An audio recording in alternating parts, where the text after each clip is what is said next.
Hello students, 7.3 complete हो गई, जिसमें आपने अस्पष्ट फलनों का अवकलन और चरघातांकी फलनों का अवकलन पढ़ा है।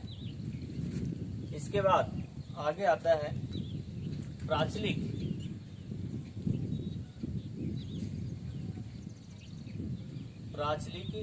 फलनों का अवकलन।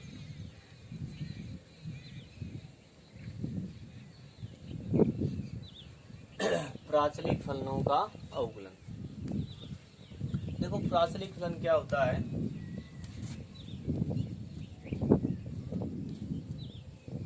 जब दो चर, कोई भी दो चर, यहां हम लेते हैं एक्स और वाई, एक्स तथा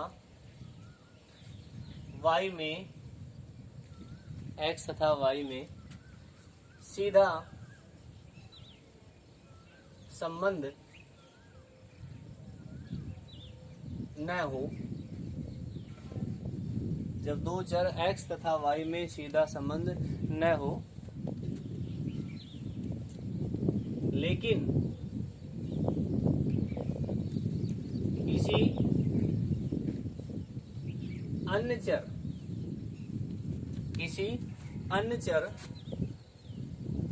के माध्यम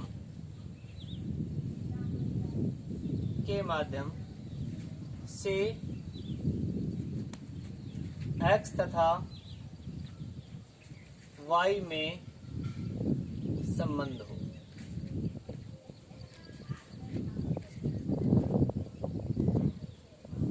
तो उस फलन को प्राचलिक फलन कहते हैं। प्राचलिक फलन कहते हैं। तथा अन्य चर यहाँ हम टी ले लेते हैं, टी भी हो सकता है, कोई और चर हो सकता है। प्राचलिक फलन कहते हैं तथा अन्य चर टी को प्राचल चर बोलते हैं। प्राचल चर कहते हैं। ठीक है, तो प्राचलिक फलन कौन सा होता है? जब दो चर x तथा y में सीधा संबंध न हो, यानी x और y में सीधा संबंध न हो, किसी अन्य चर t हो सकता है, कोई और हो सकता है, के माध्यम से x तथा y में संबंध हो, तो उस फलन को हम प्राचलिक फलन कहते हैं। और जो अन्य चर है जो t है, उसको प्राचल चर कहते हैं। यानी x और y में डायरेक्ट संबंध ना होके इनडायरेक्ट किसी अन्य चर के माध्यम से संबंध हो, तो उस फलन को हम प्राचलिक फलन कहते हैं। इसके उदाहरण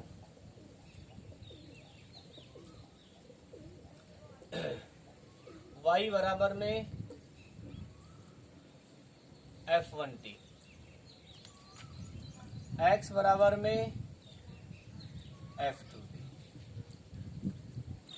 तो y t में चर है, x t में चर है। आप t में बदलाव करते हैं तो y में बदलाव होगा, या x में बदलाव करते हैं, x में बदलाव करेंगे तो t में बदलाव आएगा, और t में बदलाव आएगा तो y में आएगा।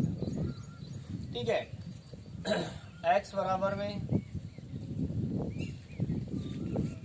साइन थीटा, y बराबर में कोस थीटा। ये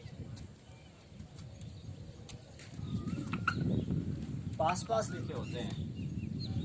x बराबर में f2t और y बराबर में कोस थीटा। यानी x में बदलाव, थीटा में बदलाव, थीटा में बदलाव, y में बदलाव, x और y में बदलाव हो जाता है। ठीक है, यहाँ पर थीटा क्या हो जाएगा? प्राचल चर हो जाएगा, और ये प्राचल समीकरण या प्राचल फलन कहलाता है। ठीक है, अब प्राचल फलनों का अवकलन कैसे करते हैं? बिल्कुल सिंपल है। देखो, एग्जाम्पल लेते हैं। x बराबर में a t स्क्वायर है, y बराबर में 2at है। फलन का x के सापेक्ष अवकलन ज्ञात कीजिए। अवकलन कीजिए। तो बिल्कुल सिंपल है, हम पहले दोनों फलन को लिखते हैं। एक तो x बराबर a t स्क्वायर, एक y बराबर में 2। इन दोनों का x के सापेक्ष अवकलन करते हैं।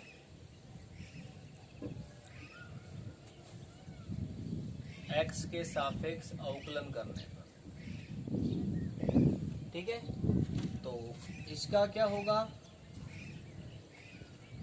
सॉरी x के सापेक्ष नहीं, t के सापेक्ष। प्राचल जो चर होता है ना, प्राचल चर के सापेक्ष करेंगे।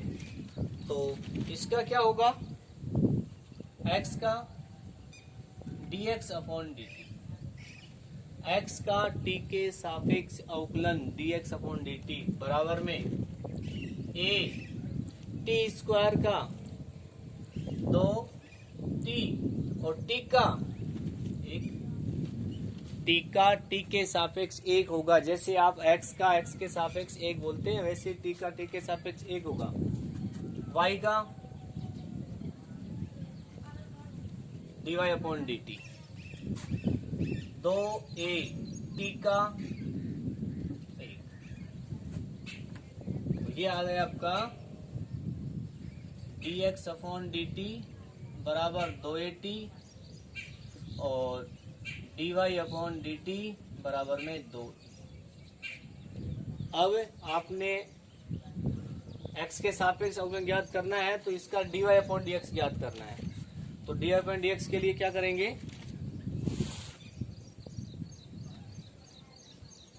dy अपॉन dx बराबर में, देखो dy अपॉन dt में भाग देंगे dx upon dt, dy upon dt में भाग देंगे dx अपॉन dt का बराबर।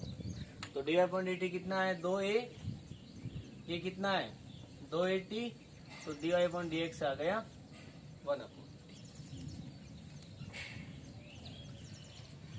ठीक है भाई। एक एग्जांपल और लेते हैं। x बराबर में a साइन थीटा, y बराबर में a कोस थीटा,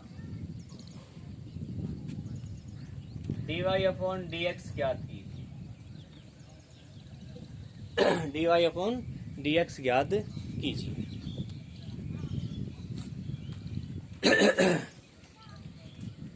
तो इसका अब प्राचल चर कौन सा है, थीटा, तो थीटा के सापेक्ष अवकलन करने पर,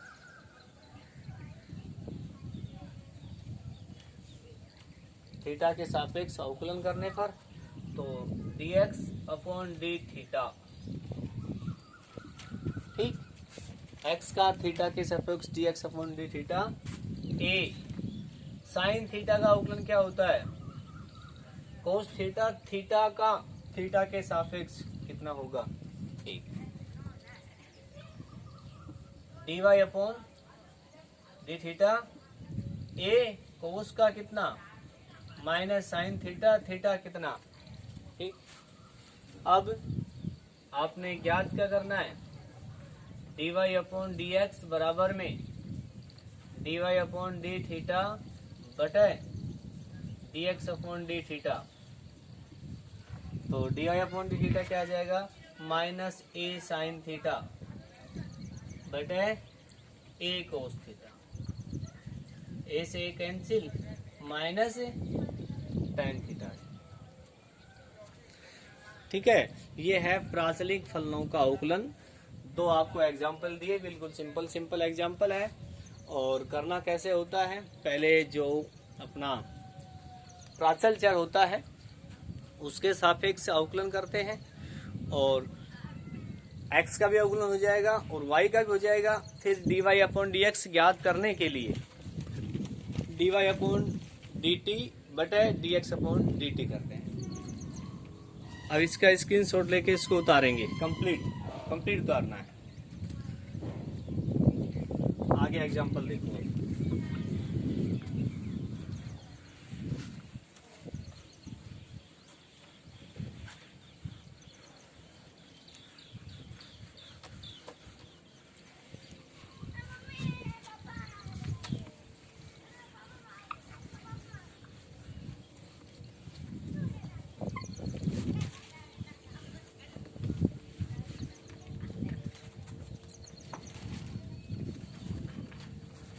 आगे एग्जाम सवाल देखो आपकी किताब से ही।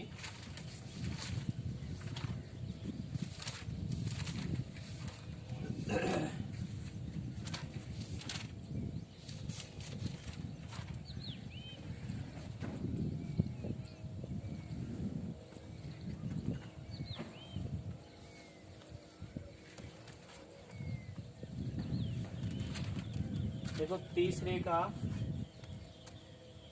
सेकंड पार्ट ये है x बराबर में a theta minus sine theta, y बराबर में a 1 plus cos theta. D Y upon D x आपने ज्ञात करना है। तो थीटा के सापेक्ष अवकलन करने पर, थीटा के सापेक्ष अवकलन करने पर तो इसका तो हो जाएगा D X upon D theta. A अचर है गुणा में थीटा का कितना 1, थीटा का थीटा के सापेक्ष 1 होगा, साइन थीटा का अवकलन हो जाएगा कोस थीटा। ठीक है।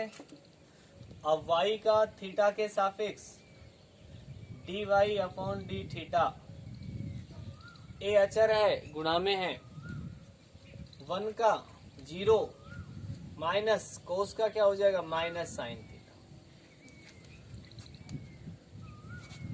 अब आपने ज्ञात क्या करना है D Y upon D X. तो D Y upon D X होगा डी वाई बटे डी थीटा और डी एक्स बटे D theta. D Y upon D theta का मान है माइनस ए साइन थीटा, इसका मान है ए 1 माइनस कोस थीटा। ठीक है, अवकलन तो ये हो गया। अब इसको हम थोड़ा हल कर लेते हैं। तो हल करेंगे तो इसमें सूत्र लगाएंगे साइन 2 थीटा का। तो ए साइन 2 थीटा क्या होता है 2 sine theta by 2 cos theta by 2 बटे ए, इसमें हम लगाएंगे 1 माइनस कोस 2 थीटा का, जो कितना होता है 2 साइन स्क्वायर थीटा बाई 2। अब ए से ए कैंसिल, 2 से 2 कैंसिल, साइन से साइन कैंसिल, कितना आ गया माइनस कोट थीटा बाई 2 आ गया d Y upon D x. ठीक है, आगे देखो।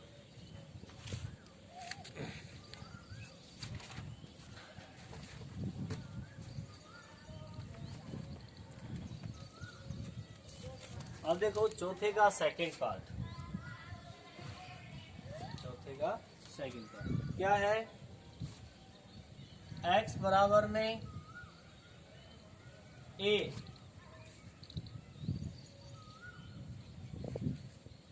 कोस टी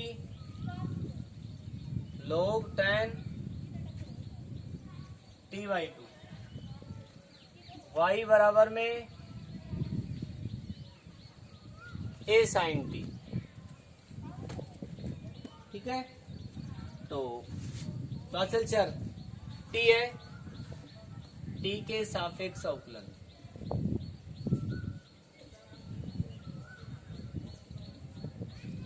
तो इसका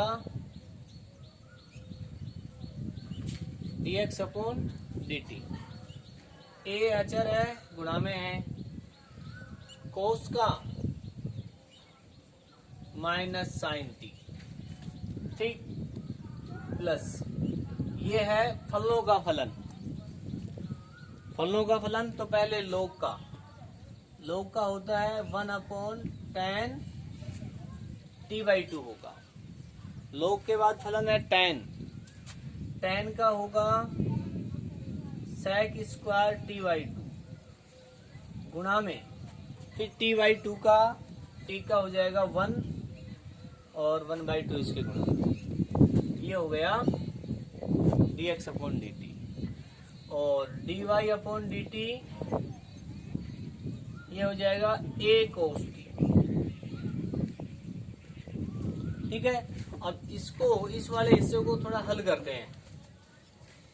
तो हल करेंगे a माइनस साइन t, ये 1/2, ये हो जाएगा साइन t/2 और ऊपर आ जाएगा कोस t/2 मल्टीप्लाई सेक स्क्वायर होगा 1/कोस स्क्वायर t/2।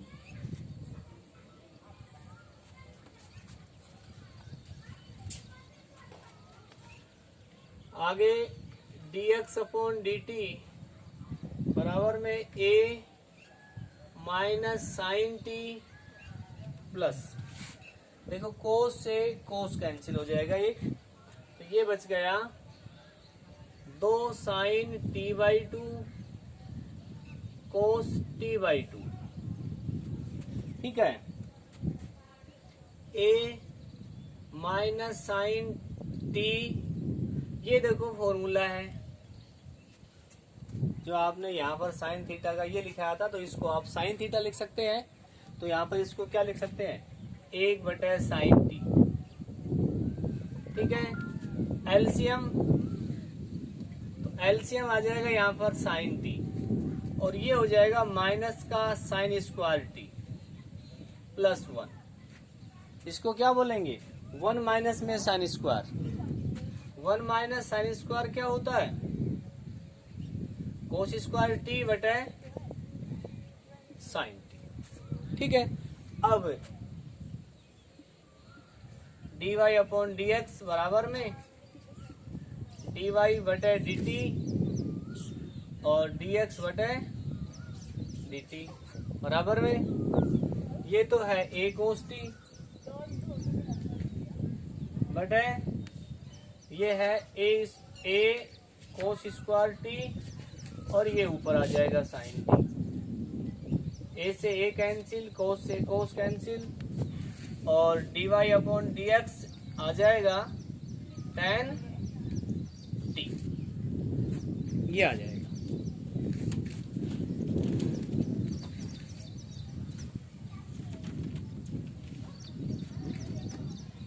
ठीक है,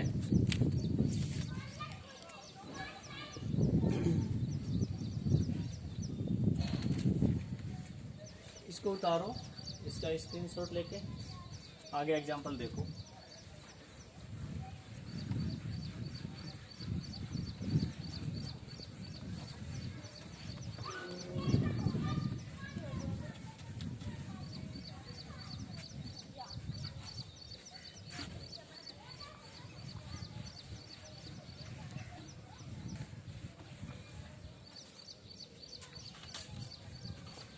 देखो अब है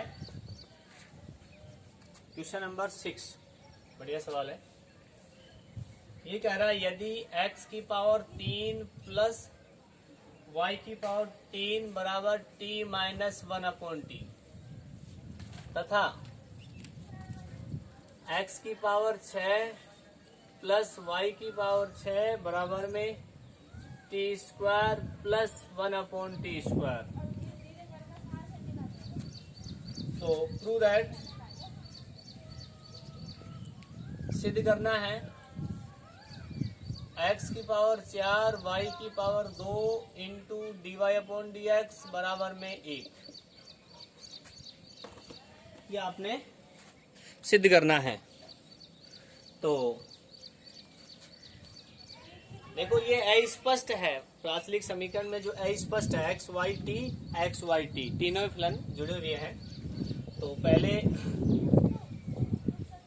इस इक्वेशन पे आते हैं, x की पावर 3 y की पावर 3 बराबर t माइनस 1/।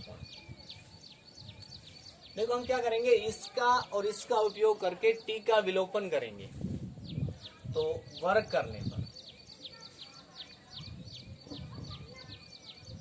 x की पावर 3 प्लस y की पावर 3 का whole square t minus 1/t का होल स्क्वायर। इसका वर्ग हो जाएगा x की पावर 6 प्लस y की पावर 6 2x 3 y की पावर 3।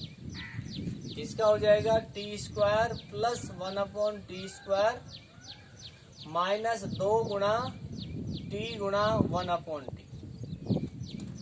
ठीक है। अब यहां से देखो, या तो इसका मान रख दो x की पावर 6 y की पावर 6 का मान, या इसका मान यहां से रख दो, कोई सा रख सकते हो आप। अब यहाँ चूंकि x की पावर 6 प्लस y की पावर 6 बराबर है t square plus 1/t square, तो यहाँ रखेंगे x की पावर 6 प्लस y की पावर 6 प्लस 2x की पावर 3 y की पावर 3 बराबर x की पावर 6 प्लस y की पावर 6 माइनस 2। इसका मान रख दिया, ये कैंसिल, ये आ गया x की पावर 3 y की पावर 3 बराबर में माइनस t का विलोपन हो गया। ठीक है।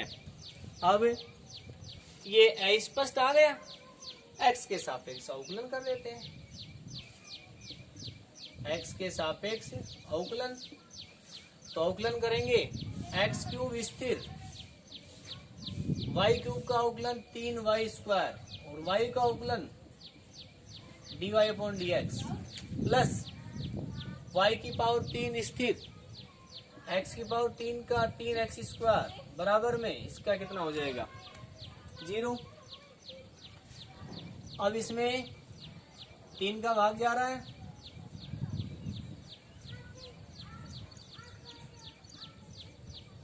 तीन का भाग दे दिया। ठीक है। अब जो सिद्ध करना है उस पे आते हैं। जो सिद्ध करना है उसमें क्या है, x की पावर 4 है, y की पावर 2, इसमें x की पावर 3 y की पावर 2 है, तो x से गुणा करने पर दोनों पक्षों, ठीक है, तो गुणा करेंगे x की पावर 4 y की पावर 2 dy/dx प्लस y की पावर 3 x की पावर 3 बराबर में 0। ठीक।